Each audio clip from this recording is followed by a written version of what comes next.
B1 Gang Adventure and Mystery Series, Case File Number 2, Lihim ng Batong Bughaw, Kabanata 3, Haka-haka sa biyahe. Habang nagmamaneho si Mr. Rodrigo patungong Quezon ay nagkakagulo na ang 3 binata at 1 dalagita sa likod ng kotse. Katabi ni Mr. Rodrigo sa harap ng sasakyan si Cabo Leon, isang pulis na madalas siyang nakakasama sa mga kaso. Pero sa pagkakataong ito ay bakasyon ang pakay ni Cabo dahil walang anumang silang kasong hawak, kaya kampante ang kanyang kaloobang hindi siya mapapasabak sa mga pasikot-sikot na pag-iisip ni Mr. Rodrigo. Alam mo sir, basag ni Cabo sa katahimikan, ibang klase raw ang kasalan sa Quezon, ibang-iba sa Maynila. Bukod sa napakaraming putaheng inihahanda nila. Putahe? Tama ho ba ang narinig kong sabi mo, Cabo? Maraming pagkaing naghihintay sa atin? Biglang sabat ni Boging nangingiti-ngiti sa narinig. Oo, Bogs, natatawang paniniguro ni Cabo sa tumatakam-takam pang binatilyo. Sabi pa nga sa akin isang mahabang mesa ang nilalatagan nila ng iba't ibang ulam. Kaya siguradong mapu-full tank ang tiyan mo. Mang Mike, baling ni Boging sa nagmamaneho, hindi na ho ba maaring mapabilisan pa ang pagtakbo ng kotse nyo? Ano? Sabat naman ni Joe. Pagkain na naman ang iniisip mo halos ikaw lang umubos ng mga sandwich na ipinabaon ni Mami. Joe naman. Paliwanag ni Boging na tono na parang batang paslit ang kausap. Mahigit ng 1 oras kong nakain ng mga sinasabi mong baon. At ang nagbibinatang katulad ko ay mabilis lumaki, kaya kailangan marami akong kaining sustansya.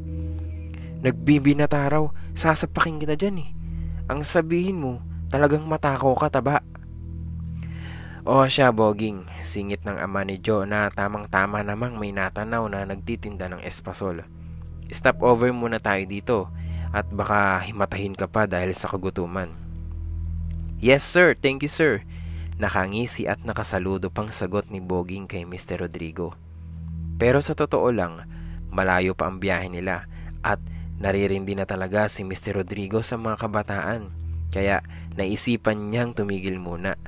Tama naman ang kanyang sapantaha dahil nang magpatuloy silang bumiyahe ay tahimik nang nagbabasa ng dyaryo si Gino. Sina Boging, Kiko at Joe ay napilitang tumahimik dahil puno ng espasol ang bibig, samantalang si Kiko ay nakikinig pa ng Walkman. Saglit na tumigil sa pagbabasa si Gino. Dad, naalala mo ba yung swindler na nagnakaw ng rare coins mula sa isang kilalang kolektor? Si Violet Africa yon. Di ba, Cabo? Tanong ni Mr. Rodrigo sa katabi. Napatawa si Cabo. Hindi ko na matandaan ang muka. Basta ang alam ko, mukhang hostess na nagretiro ang dating niya. At magaling umarte at mag-disguise. Akala tuloy ng kawawang kolektor nagkakagusto na sa kanya. Di ba 18th century pa raw yung 2 coins na ninakaw ni Violet? Singit naman ni Kiko na may subo pang espasol. Sa lahat naman ng maporma ay ito ang walang pakialam kahit mukha siyang nasubsob sa espasol. Oo, ani Gino. Panahon pa raw yun ni Ferdinand VII at siguradong milyones na ang halaga kung ibebenta sa ibang bansa. Muling binuklat ni Gino ang hawak na periodiko. Dad, sabi pa dito ni Hans Bartolome, rare coins din daw pala ang ninakaw sa kanyang bahay at ang suspect niya ay ang dating yaya niyang si Rosa Sales. Kaya lang hindi niya mapatunayan. Bakit ba atat ang mga pulis sa mga coins na yan? Ano bang kontrobersya sa mga baryang yan? Tanong ni Boging habang binubuklat ang papel na bumabalot sa espasol. Kasi po, noon lang umimik si Joe. Hawak pa nito ang kapirasong espasol na kanina pa niya pinipisil-pisil at pinaglalaroan. Bahagi na ng kasaysayan ng Pilipinas ang mga baryang sinasabi mo. Dapat nasa museo ang mga iyan at hindi hinahaplos-haplos ng mga banyagang kolektor. Dapat pinapakita nila iyan sa atin. Ganun ba? Sagot ni Boging habang hinahaplos-haplos naman ang espasol na nasa loob ng kanyang tiyan. Dad, wala kayang connection to? Ani Gino. Umiling-iling si Mr. Rodrigo. Malabo dahil iba ang mga tao. Nakita ko na yang si Rosa Sales at mukhang matino naman. Hindi gaya nitong si Violet Africa. Husto namang nagsawa na sa espasol si Jo. Iniabot niya ang espasol na nagkapirat-pirat na kay Boging. Gusto mo, Bogs? Masarap pa to. Hoy, hirap ni Boging. Pagkatapos mong paglaruan yan, ibibigay mo sa akin. Kahit naman matakaw ako, may dangal pa rin ako, no? Nagkatawanan silang lahat dahil gayang-gaya ni Boging ang dialogue ni Rosa Sales bago nito sinampal si Hans. Pero naputol ang tawanan nang matigilan si Mr. Rodrigo. May naririnig ba kayo? Tanong nito. Nakinig silang lahat. Kada ilang segundo ay may naririnig silang tunog na parang relo. Parang galing sa labas ng kotse. Ano yun? Time bomb? Tanong ni Jo. Naasar pa ito nang magtawanan ng ama niya at si Kabo. Hindi anak, ani Mr. Rodrigo. May nadaanan siguro tayong pako na tumusok sa gulong natin. Ha? Di flat na ang gulong natin. Ani Jo. Oo bakit sa akin ka nakatingin? Ani Boging. Yung pako ang may kasalanan, hindi ako, no? Hindi pa naman tayo flat, anak. Paliwanag ni Mr. Rodrigo pero minabuti niyang magpatuloy sa pagmamaneho hanggang makita sila ng vulcanizing shop. Mula sa mahabang highway papunta sa Quezon ay kumaliwa na sila sa mas maliit na daan patungo sa bayan ng Batong Bughaw. Paliko-liko na ang kalye dito at puro puno ng nyog ang makikita. Ilang kilometro lang at nakakita si Kabo ng isang maliit na talyer sa gilid ng kalye. Titigil tayo, Dad? Tanong ni Jo. Mabuti naman. Ang sakit na ng puwit ko sa kakaupo Pagkaparada ng sasakyan ay isa-isa silang bumaba. Nang lumabas si Boging ay napangiti ang mga mekaniko. Kaya siguro bumigay ang gulong. Bulong-bulungan ng mga ito. Magkakasama sina Mr. Rodrigo, Kabo, Leon at Gino na nakikipag-usap sa matandang may-ari ng talyer. Habang inaasikaso ng anak nito ang gulong ay nakikipagkwentuhan naman ang matanda. Hindi kayo taga rito, ano? Tanong ng matanda. Hindi po, ani Mr. Rodrigo. Naimbitahan kami ni Vedasto Villago. Mahabang tanaw daw ang tawag sa lugar nila.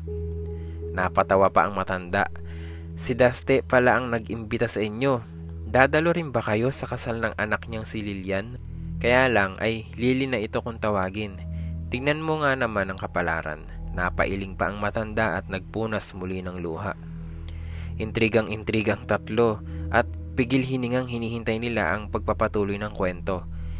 Ano ba naman kasi ang nakakaiyak sa kapalaran ni Lili?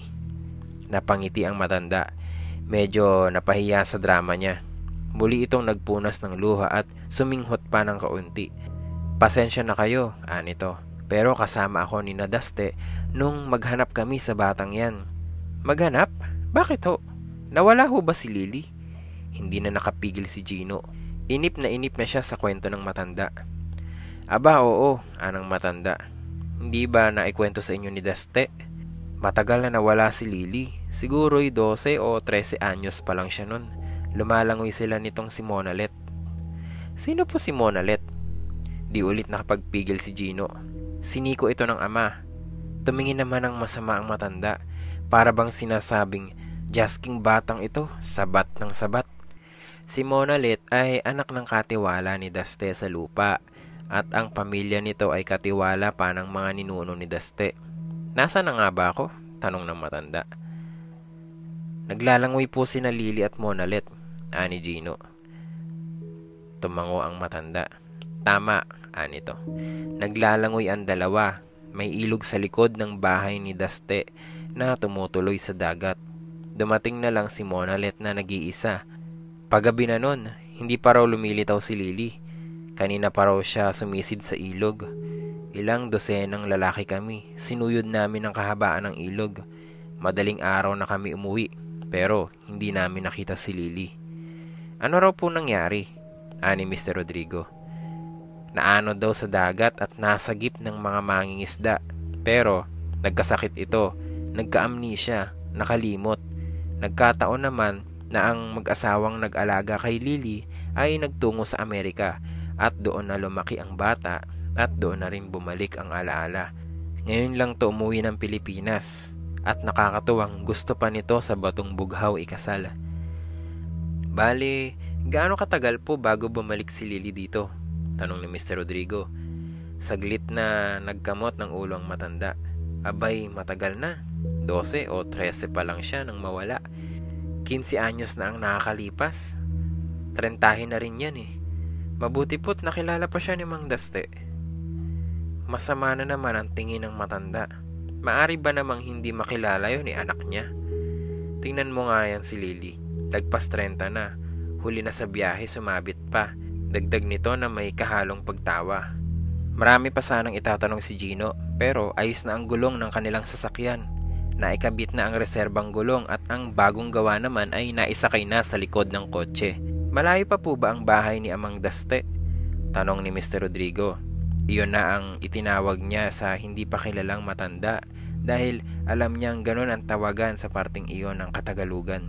Tumayo ang matanda at sinipat ang daanan. Malapit-lapit na rin. Tuloy-tuloy lang kayo at matatanaw na ninyo ang bahay niya sa tuktok ng burol. O sige po, salamat po at tutuloy na kami. Paalam ni Mr. Rodrigo sa matandang kausap. Sir, bulong ni Cabo Leon habang pabalik na sila sa sasakyan.